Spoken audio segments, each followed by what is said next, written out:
بسم اللہ الرحمن الرحیم۔ السلام علیکم ورحمۃ اللہ وبرکاتہ۔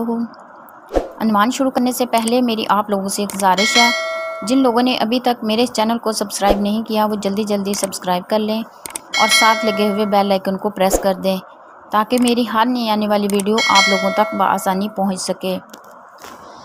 حضرت موسیٰ علیہ السلام نے پوچھا، یا اللہ، میرا جنت کا ساتھی کون ہے؟ تو فرمایا کہ فلاں قصائی کا نہ پتہ بتایا، نہ کسی ابدال کا، نہ کسی کتب کا، نہ کسی شہید کا، نہ محدث کا۔ کہا کہ فلاں قصائی۔ حضرت موسیٰ علیہ السلام حیران ہو گئے، پھر اس قصائی کو دیکھنے چلے گئے۔ قصائی بازار میں بیٹھا گوشت بیچ رہا ہے۔ شام ڈھلی، اس نے دکان بند کی اور گوشت کا ٹکڑا تھیلے میں ڈالا اور گھر چل دیا۔ موسیٰ علیہ السلام بھی ساتھ ہو گئے۔ کہنے لگے، بھائی، میں تیرے ساتھ جاؤں گا۔ اس کو نہیں پتہ تھا کہ یہ موسیٰ علیہ السلام ہیں۔ کہنے لگا، آ جاؤ۔ گھر گئے، اس نے بوٹیاں بنا کر سالن چڑھایا، آٹا گوندا، روٹی پکائی، سالن تیار کیا۔ پھر ایک بڑھیا تھی، اسے اٹھا کر کندھے کا سہارا دیا۔ سیدھے ہاتھ سے لقمے بنا کر اسے کھلائے، اس کا منہ صاف کیا، اس کو لٹایا۔ وہ کچھ بولی، بڑبڑائی۔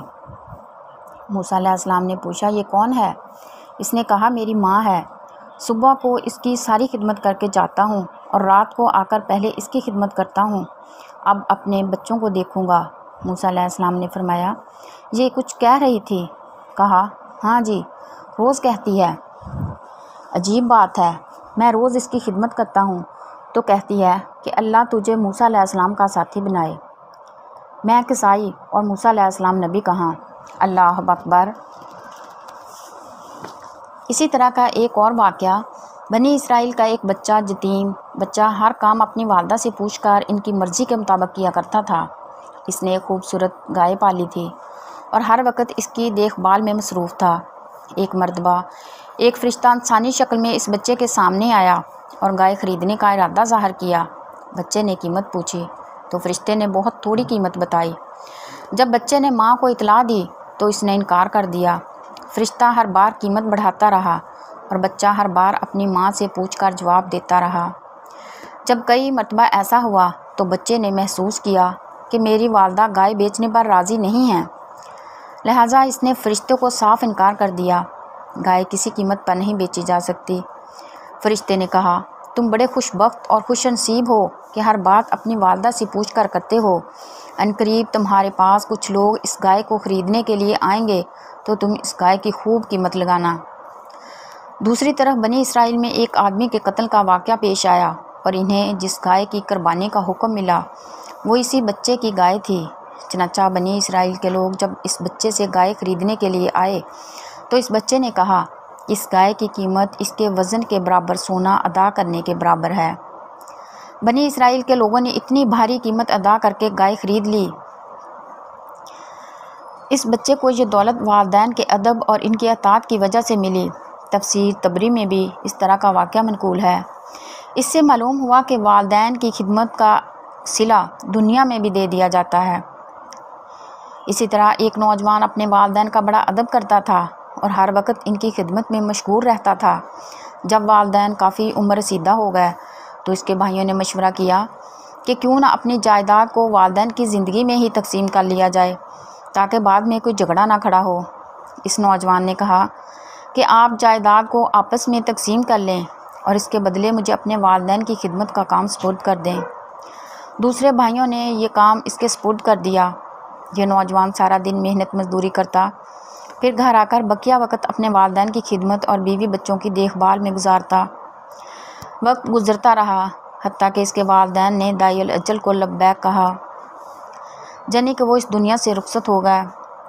ایک مرتبہ یہ نوجوان رات کو سو رہا تھا کہ اس نے خواب میں دیکھا کہ کہنے والا اسے کہہ رہا ہے، اے نوجوان، تم نے اپنے والدین کا ادب کیا، ان کو راضی اور خوش رکھا، اس کے بدلے تمہیں انعام دیا جائے گا۔ جاؤ، فلاں چٹان کے نیچے ایک دینار پڑا ہے، وہ اٹھا لاؤ، اس میں تمہارے لیے برکت رکھ دی گئی ہے۔ یہ نوجوان صبح کے وقت بیدار ہوا تو اس نے چٹان کے نیچے جا کر دیکھا تو اسے ایک دینار پڑا ہوا مل گیا۔ اس نے دینار اٹھا لیا اور خوشی خوشی گھر کی طرف روانہ ہوا۔ راستے میں ایک مچھلی فروش کی دکان کے قریب سے گزرتے ہوئے اسے خیال آیا کہ اس دینار کے بدلے میں ایک بڑی مچھلی خرید لی جائے تاکہ بیوی بچے آج اس کے کباب بنا کر کھائیں۔ چنانچہ اس نے دینار کے بدلے ایک بڑی مچھلی خرید لی۔ جب گھر واپس آیا تو اس کی بیوی نے مچھلی کو پکانے کے لیے کاٹنا شروع کیا۔ پیٹ چاک کیا تو اس میں سے ایک قیمتی ہیرا نکلا۔ نوجوان اس ہیرے کو دیکھ کر خوشی سے پھولا نہ سمایا۔ جب بازار جا کر اس ہیرے کو بیچا تو اس کی اتنی قیمت ملی کہ اس کی ساری زندگی کا خرچہ پورا ہو گیا۔ خلاصہ کلام یہ ہے کہ اگرچہ والدین کا ادب اور احترام عمر کے ہر حصے میں واجب ہے، لیکن جب دونوں شباب کی بہاروں، رعنائیوں اور توانائیوں سے محروم ہو کر بڑھاپے کی زندگی گزار رہے ہوں تو اولاد کو چاہیے کہ ان کا زیادہ خیال رکھے۔ ایسا نہ ہو کہ اولاد کی ذرا سی بے رخی والدین کے لیے دل کا روگ بن جائے۔ جب والدین اولاد کے رحم و کرم کے محتاج ہوں تو حالات کے ان بے رحم تھپیڑوں میں اولاد پر ذمہ داری عائد ہوتی ہے کہ ایسا قولی یا فعلی رویہ اختیار نہ کرے جس سے والدین کو ایذا پہنچے، بلکہ اس وقت انسان اپنے بچپن کو یاد کرے کہ جب وہ اپنے والدین کی شفقت اور حسن سلوک کا اس سے زیادہ محتاج تھا، اپنے ننگے بدن کو ڈھانپ نہیں سکتا تھا، خود اپنی مرضی سے کروٹ نہیں بدل سکتا تھا، اپنی غذا کا بندوبست نہیں کر سکتا تھا، حتیٰ کہ اپنے بدن کے ساتھ لگی نجاست کو دھو نہیں سکتا تھا۔ اس بے بسی کے عالم میں باپ کی شفقت اور ماں کی ممتا نے شجر سایہ دار کی مانند اسے اپنی محبت کی گھنی چھاؤں سے نوازا۔ یہ ماں ہی تو تھی جو بچوں کو پہلے کھلاتی تھی پھر خود کھاتی تھی، جو بچوں کو پہلے پلاتی تھی بعد میں خود پیتی تھی، جو بچے کو پہلے سلاتی تھی بعد میں خود سوتی تھی، جو اپنے سر کی ایک چادر کو ایک کونے سے بیٹے کے جوتوں کو صاف کرتی تھی، جو اپنے ہاتھوں سے بچے کے پاؤں میں جوتا پہناتی تھی۔ آج اس ماں کے احسانات کا بدلہ چکھانے کا وقت آ پہنچا۔ بس اولاد کو چاہیے کہ والدین کا ادب اور احترام کرے۔ نبی کریم صلی اللہ علیہ وسلم نے ارشاد فرمایا، جنت ماں کے قدموں تلے ہے۔ دوسری جگہ ارشاد فرمایا، رب کی رضا والد کی رضا میں ہے اور رب کی ناراضگی والد کی ناراضگی میں ہے۔ سچ تو یہ ہے کہ اولاد اپنے والدین کی جتنی خدمت کرے ان کے احسانات کا حق ادا نہیں کر سکتی، بلکہ اگر ساری کائنات کی نعمتوں کا ایک لقمہ بنا بنا کر والدین کے منہ میں دے دے تو بھی والدہ کے سینے سے پیے ہوئے دودھ کا بدلہ نہیں چکھا سکتی۔ ایک بزرگ سے کسی نے پوچھا کہ باپ بیٹے کی محبت میں کتنا فرق ہے؟ فرمایا، بیٹا بیمار ہوا اور لا علاج مرض میں گرفتار ہو جائے تو باپ اس کی درازی عمر کی رو رو کر دعائیں کرتا ہے، اس کے بس میں ہو تو اپنی بقیہ زندگی کے انجام اپنے بیٹے کو دے کر خود موت کو قبول کر لے، لیکن جب باپ بیمار ہو اور لا علاج ہو جائے تو چند دن میں ہی بیٹا مایوس ہو کر دعا مانگتا ہے کہ یا اللہ میرے بوڑھے باپ کو اپنے پاس بلا لے۔ کتنی عجیب بات ہے کہ وفا کے بدلے اتنی جفا۔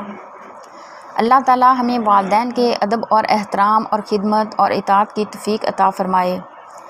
عزت اسے ملی جو گھر سے نکل گیا، عزت اسے ملی جو گھر سے نکل گیا، وہ پھول سر چڑھا جو چمن سے نکل گیا۔ اسی کے ساتھ میں آپ لوگوں سے اجازت چاہتی ہوں۔ آپ لوگ جہاں بھی رہیں خوش و خرم رہیں، آباد رہیں، ہنستے مسکراتے رہیں۔